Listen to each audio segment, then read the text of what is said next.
Hi, my name's James.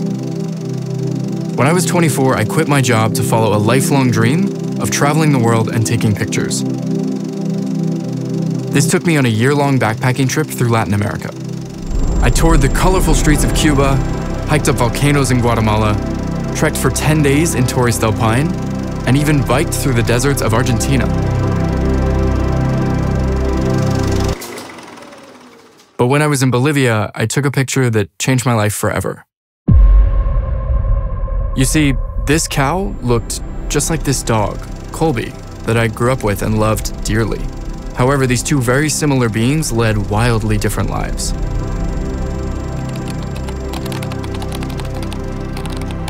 I started doing research into how my habits were affecting the world around me. Whoa. I knew that I had to make a change, so I tied up my laces, packed up my gear, and set off on a 2-year journey to learn more about a movement that's taking the world by storm. I met with prominent plant-based doctors, companies creating alternatives that are better for all of us, scientists taking the animal out of the protein equation. And I also met with a whole host of inspiring vegans from all around the world who are pushing back against what we've been told to eat, told to drink, and who we've been told to be. Welcome to Planet Vegan.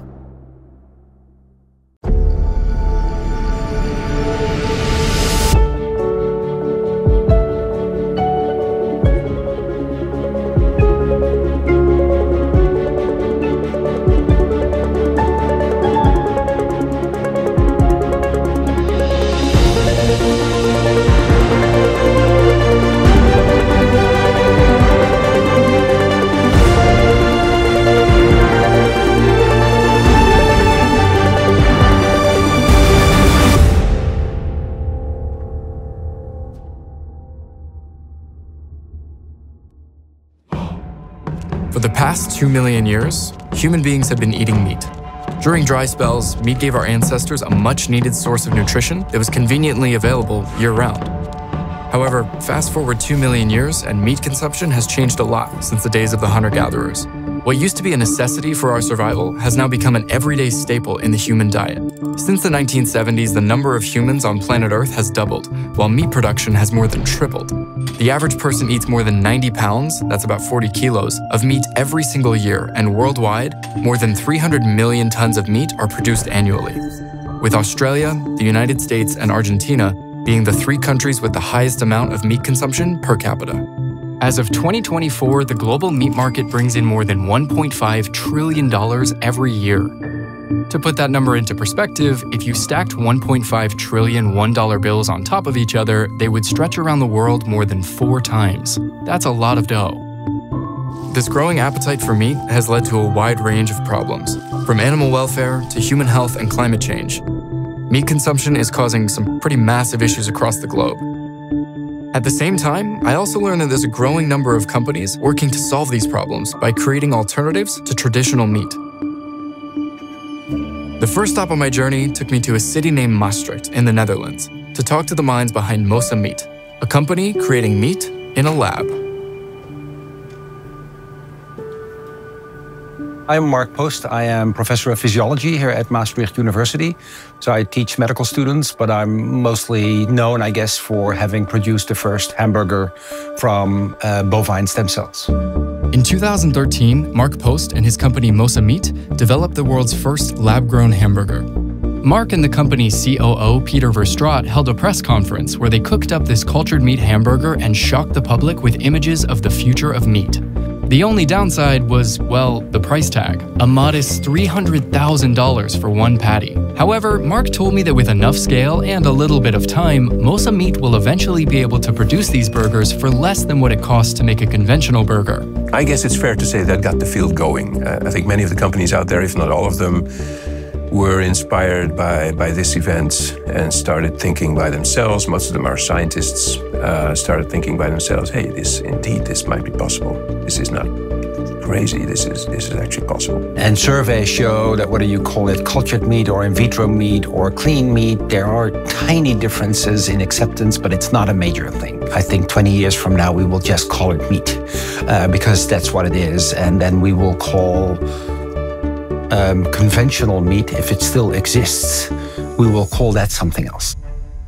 I'm a medical doctor by training. I did medical research for 25 years of my life, mostly to make blood vessels and to study blood vessels. That ended up in tissue engineering blood vessels, which is a technology using stem cells and biomaterials to create new tissues. I spent most of my working life in the meat industry, actually working for some of the bigger companies out there like Campofrio, Sara Lee Foods, Smithfield. Meat is almost a culprit of our food problems in the future because it's such a resource-intense part of our food. It's highly valued, it's protein-rich, but it is very expensive to make in terms of Earth's resources. It takes about 660 gallons of water to make 1 quarter pounder with cheese. And that's about the same amount of water the average American showers with every day for 2 months. So if you're trying to conserve water, you have a drought in California, you want to conserve water, what's the answer? Is it low flow shower heads? Well, yeah, that'll help a little.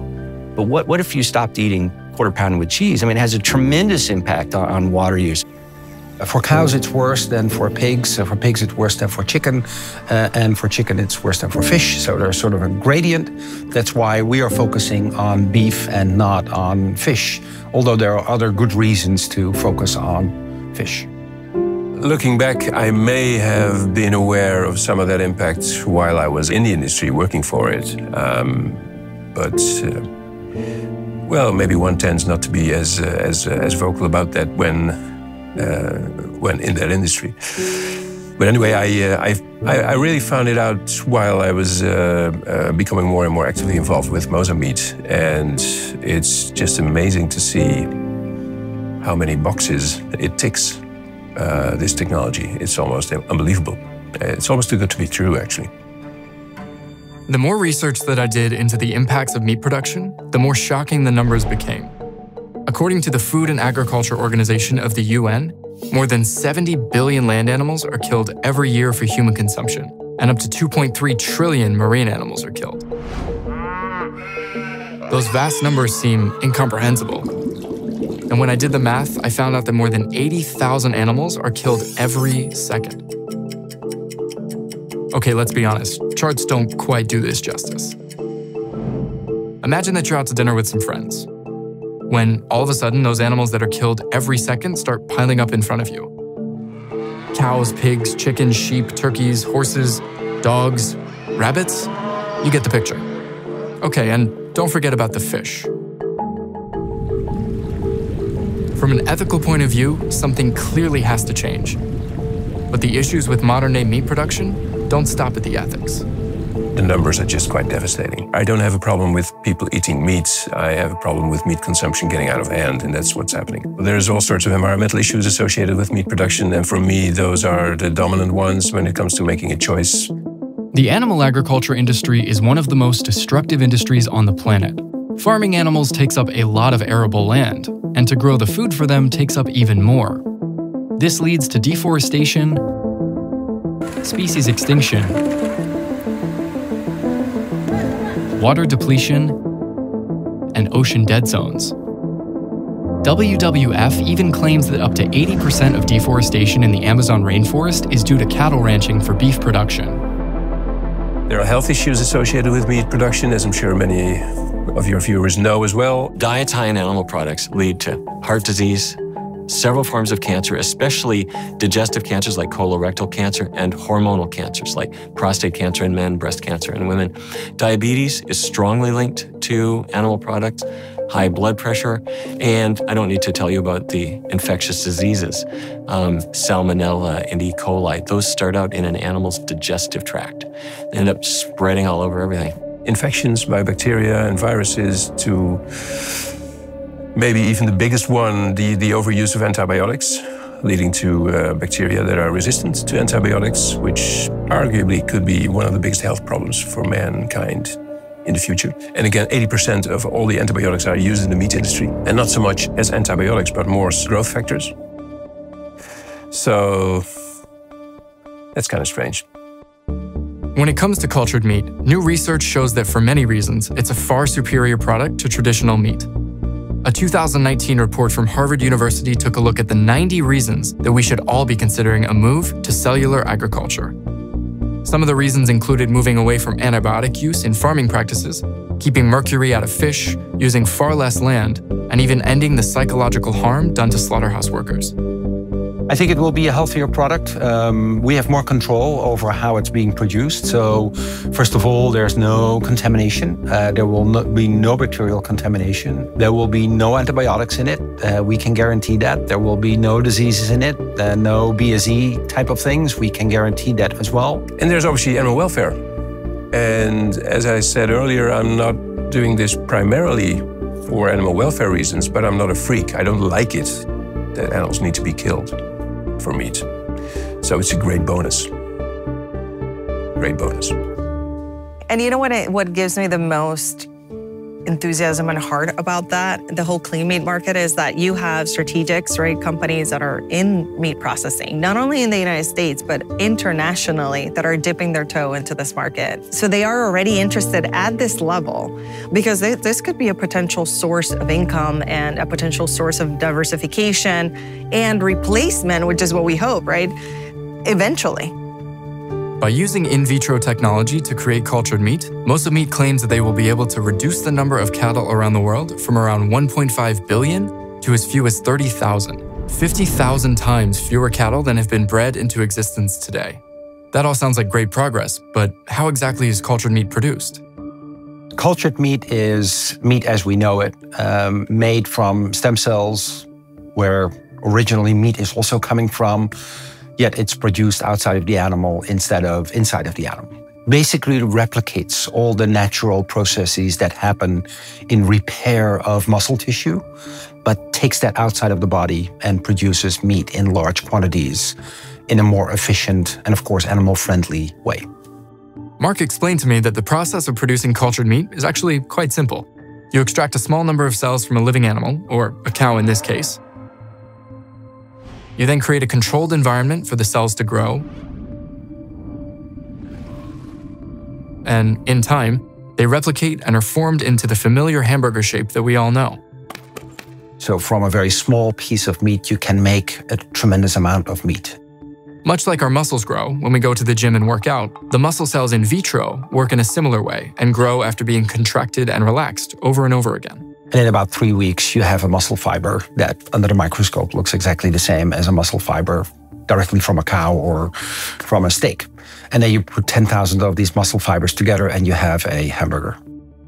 I know that there are people who don't like the idea that we still have to poke cows or chicken in the butt to get their stem cells. We are working on that. We try to get as many yield from a single cell as we can. Personally, I'm not too much in favor of creating a cell bank that will source our meat forever in the future. I think it's a highly dangerous and vulnerable concept. So I kind of like the idea to have, cattle around the sort of the natural system that propagates forever, because we have shown that that can. And then you once in a while take their stem cells, and then we just have to, get over the fact that we are still using animals for our food. In 2023, Mosa Meat unveiled a brand new scale-up facility to complete their 80,000 square foot campus. This will allow them to officially start scaling up commercial production of cultured beef. But how is the rest of the meat industry reacting? It could be highly disruptive to some of the industry, specifically farmers and, of course, slaughterhouses. The meat processing industry will be fine because that will basically remain the same. And then the slaughterhouses, I have no solution for them, to be honest. I have no idea. I think it's a very small industry. There are not a lot of people working in slaughterhouses. But yeah, if you were somebody working in a slaughterhouse, I would start thinking about an alternative career. Like 10, 20 years ago, it was clear we were emptying the seas, and still fishermen were protesting against them not being able to fish anymore, despite the logic behind it. And their rationale was, yeah, but I gotta live. I have a family. You cannot destroy that. The vast majority of people who work in meat packing plants and slaughterhouses are not there because they want to be there. They're there because they have no other choice. In the United States, for example, they are often non-English speaking immigrants, sometimes not even legally residing in the country, who cannot advocate for their rights. They work in conditions that are so exploitive and so dangerous that at one point Human Rights Watch said that they violate basic human rights. And you can imagine the psychological toll it takes on someone when they work in a death-saturated environment and they are surrounded by and participating in killing day in and day out. Then there's another category, and that's the feed producers, the feed for animal producers. So you have to think about that, because nobody really wants disruption in society, and we don't want that either. I'm not too worried about farmers, because in my mind, farmers are ultimate entrepreneurs. They try to extract value from their land, and whether they do that with pigs or with potatoes, they actually don't care. I was recently in Minnesota addressing 100 pig farmers. And of course, that's a little bit of a challenge. They were looking at this, what's this, right?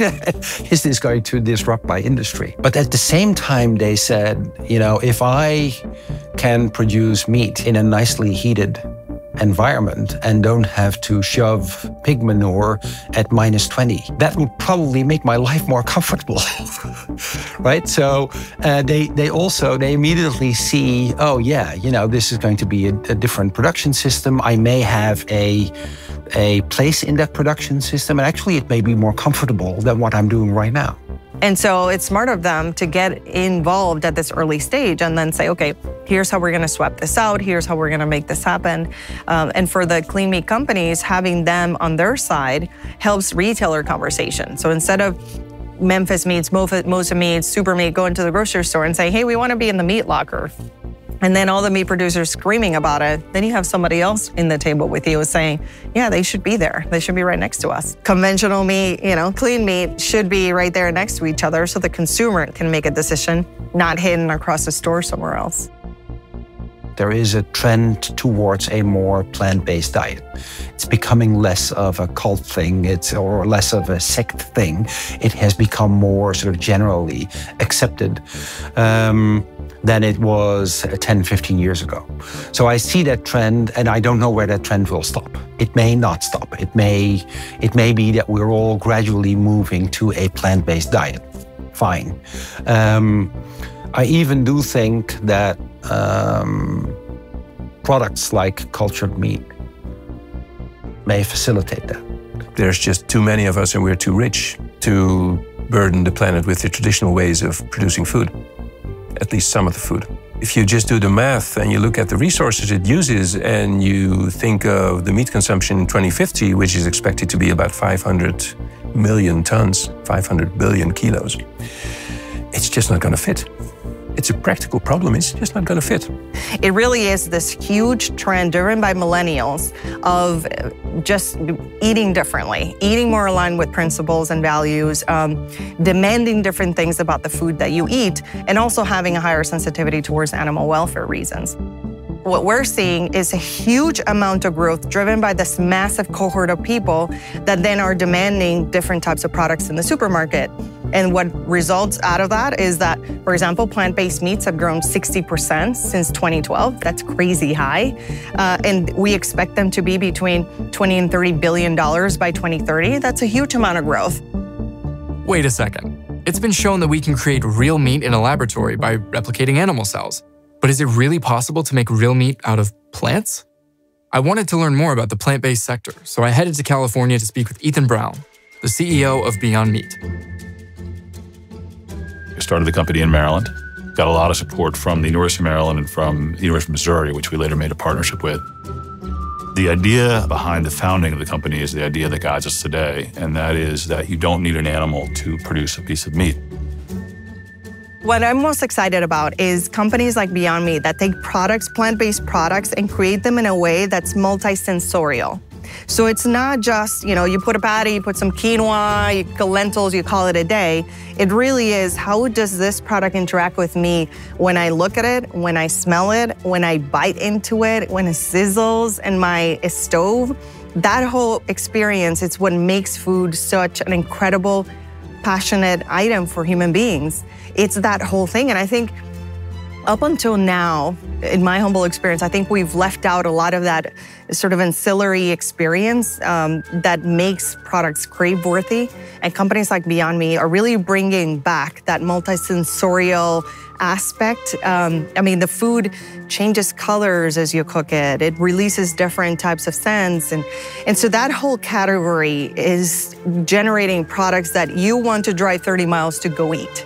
And that's what we need. We need products that are not like, Meatless Monday, I guess I'll eat this, It really is something that, oh, I really want to eat this thing right now. That's what we need, and that's what these companies are supplying. While I was in Australia, I kept hearing about an all-vegan fast food chain called Lord of the Fries. And when they announced the release of the new Beyond Sausage, I knew that I had to try one. I spoke with the franchise owner, Rev, about his plans to bring vegan fast food to the people. We want to convince them to eat our vegan food and get convinced by yourself, and they're going to change to veganism. That's our real motive to how they're going to change to veganism, and that's how it's growing faster. Back to the Gold Coast. Fast food, yo, it's burgers and fries, and it used to hurt the earth and the birds in the sky, but now they making it with plants, and it's so much better, cause the animals are safe, no more changes in the weather. We better act fast, cause the ice barely freezing, the world's changing quick, so welcome to Planet Vegan. The Beyond Meat sausage, the premium sausage is a Melbourne sausage. Yeah. Oh, that's good. Oh, yeah. That's really good. If you didn't tell me, I'd think that was just a normal sausage. Now, she's vegetarian. I'm not vegetarian, so I don't mind not, what I eat, but that's really delicious. We came here just because I know I'm hungry, and I know it's easy, and I know it's safe. For me, I think it's a really, really interesting way to go, and I think it's much healthier. Okay, as you can see the posters around there, the buffalo chicken slaw is a gold miner. Then the Lot burger with the Beyond Meat patty. That's most booming burgers I have seen in the last 6 months. So Beyond Meat is a real digger.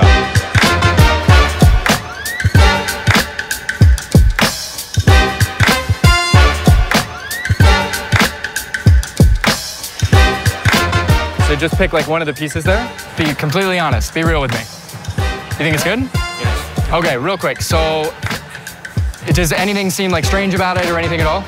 Seems like a normal sausage, right? Okay, what if I told you it's 100% vegan? No. It's 100% vegan. It's not vegan. Is vegan? Meat? Vegan. Not meat? Not meat. It's entirely made out of plants. Very good. Would you believe it? We're not trying to produce a meat substitute, but we are actually in the business of building meat directly from plants. What we're doing is we're taking the core parts of meat, we're taking them directly from plants. And while that sounds exotic, if you think it through, it's actually somewhat simple. We're taking the amino acids from plants, we're taking the fats from plants, and we're taking, of course, trace minerals and water, all from these non-animal sources. And many of the ingredients we use are very familiar to people in their households. We really start our entire discussion and process with protein. And in this case, we see a different set of feedstocks here. The one that really is the workhorse for a lot of our products are peas. And what we do is we essentially separate the protein and fiber within a legume. And we can do it from things like sunflower seeds, we can do it from rice and mung bean. And as the industry expands, we'll be able to do it from a much broader set of proteins. But today, we rely on these. So the protein is separated out from the fiber in the feedstock.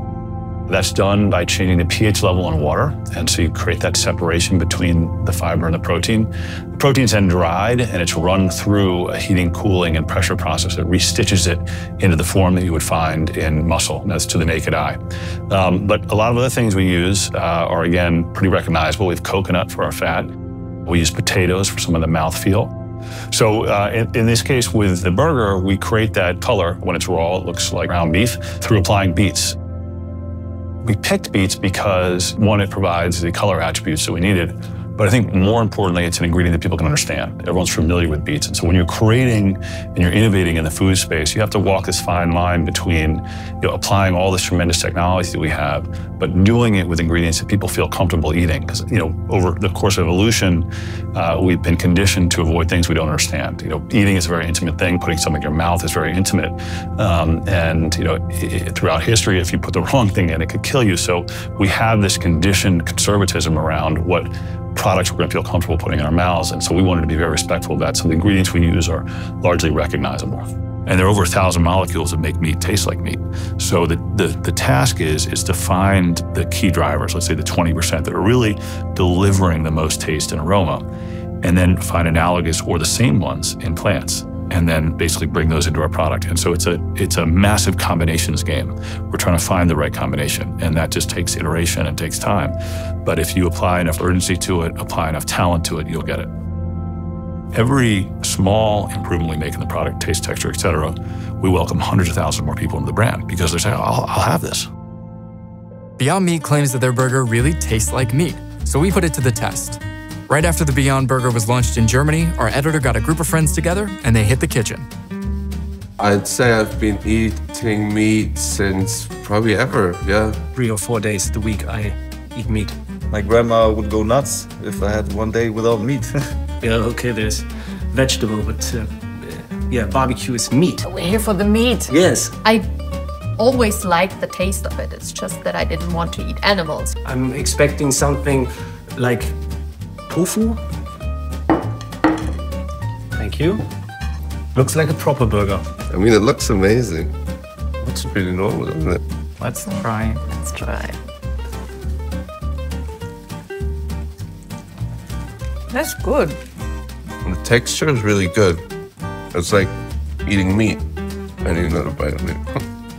It's really nice. Mm-hmm. It's very tasty. Mm-hmm. Tastes great, man. I thought a vegan burger is definitely dry. I do think the sausage looks a little bit weird, to be honest, though. Totally tastes like meat. Tastes like a sausage.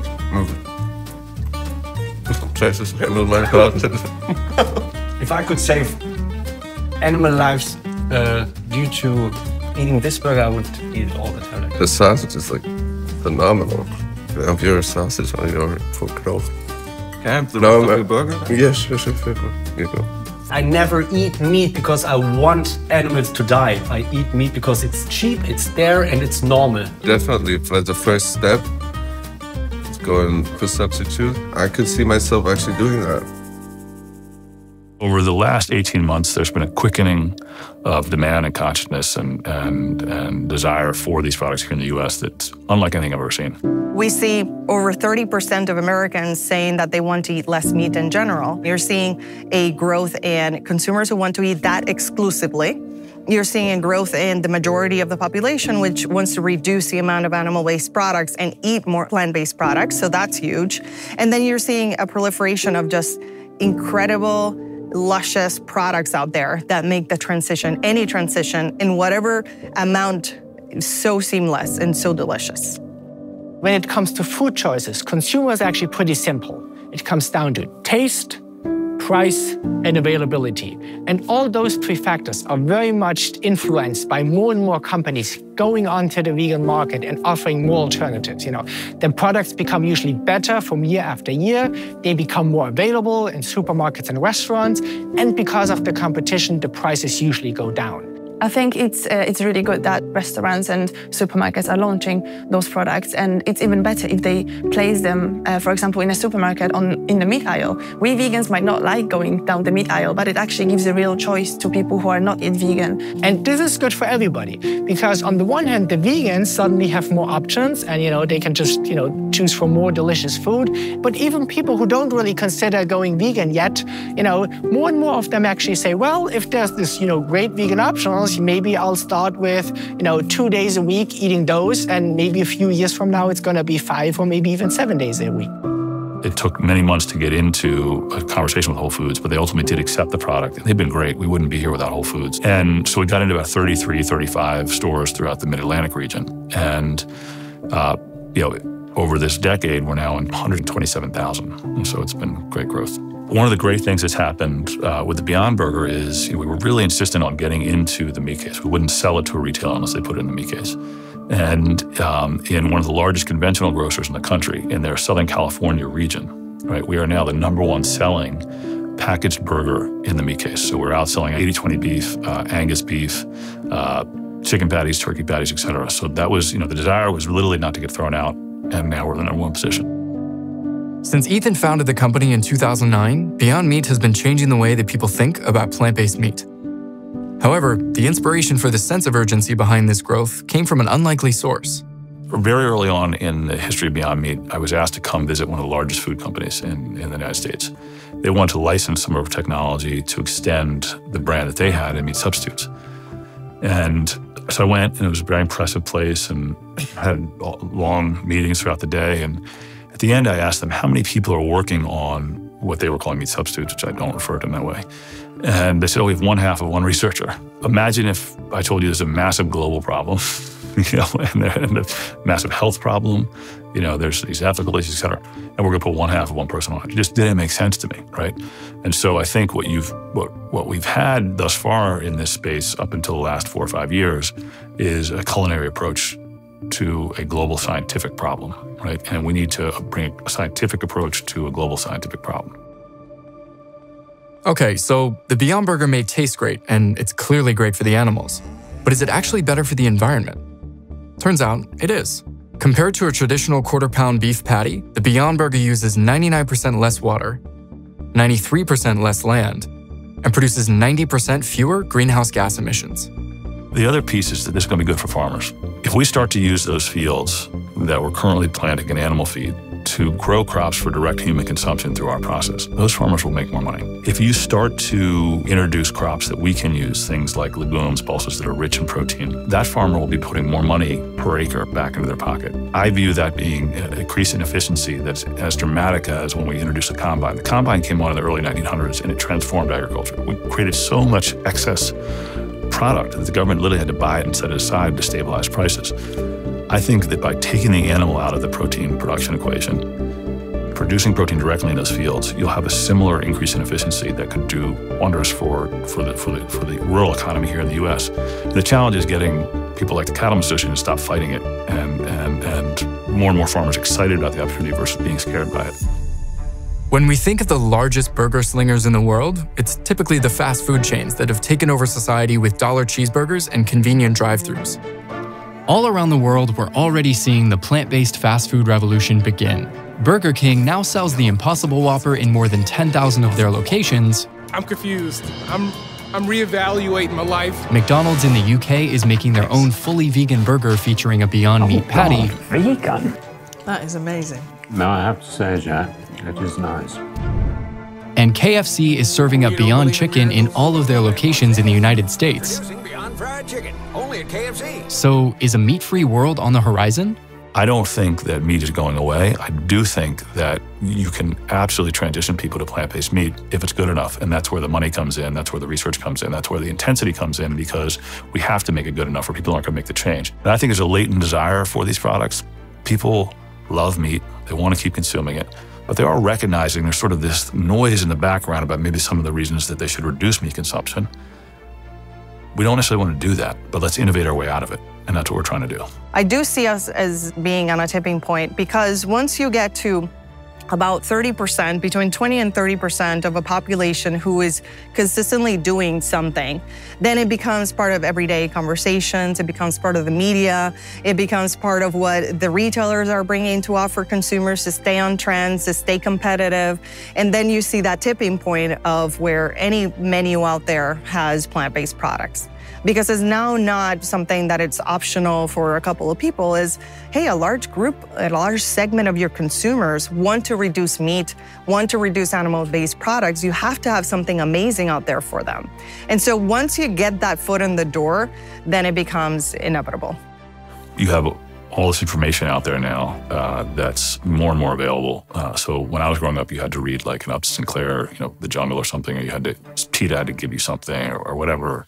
Today, it's accessible on your phone, tons of information, right? So consumers are being bombarded with that. There's not 3 months to 6 months that go by without a major health study coming out that makes some association between animal protein and some disease, right? So there's a lot of that out there. The environmental thing is getting stronger. The condition under which animals are being raised is getting more and more publicity. So all these things are happening, and I think that's driving millennials and Generation Z in this direction. And then you have the perfect storm of the sort of older population who's being told by their doctor to reduce red meat consumption. And so all these factors coming together to quicken demand in a way that I think is unprecedented. It's what needs to happen. And it's not only for animals, which by itself is a worthwhile reason why it should end, but it needs to happen because from a human health standpoint, from a sustainability standpoint, these things are not nice to have. They're not something that a small group of us can do and the rest of us can do something else. We all have to be united in changing the way that we eat and how we source our food because we only have this one planet. We kind of need to keep it. It has to happen in our lifetime. It's not something that generations from now need to take care of. We need to take care of that. Next time on Planet Vegan. It's no joke that when I try to counsel people into adopting more of a vegan diet, that, oh, I can do that, but I gotta have my cheese. Their goal was to make a change by offering the people tasty vegan cheese without the cruelty. The compounds that are found in cow's milk are really targeted to baby cows. Cheese causes a lot of health problems, but most importantly, cheese is addicting.